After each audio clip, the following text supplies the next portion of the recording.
My great-aunt Martha was always a recluse, lived alone in this old house way out on the edge of town, barely saw anyone for the last 30 years of her life.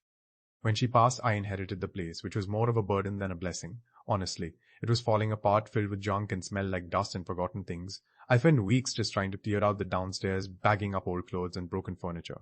The attic was next. It was sweltering up there, cobwebs everywhere, light barely coming through the grime. Cobwebs everywhere, light barely coming through the grime-covered windows.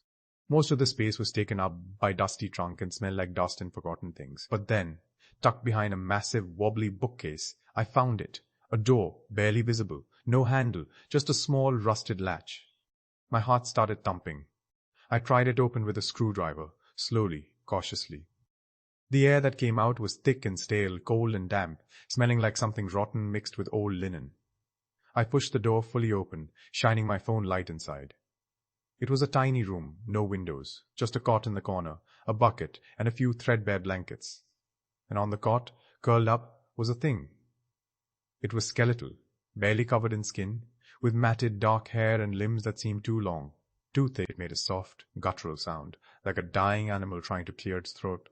This wasn't an animal, though. It was human, or what was left of one, a person who had clearly been kept in this dark, silent box for decades. It was barely alive, suffering, wasted away to nothing but bone and a flicker of life.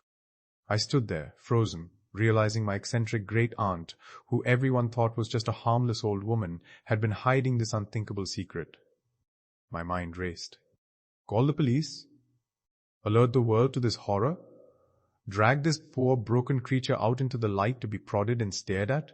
To become a story? It just wanted it to end. I made a choice, a terrible one, but one I felt was right for it.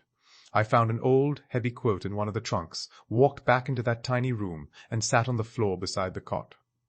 I spoke softly, telling it was okay now, that it was over. Now the house is empty, and so is a part of me.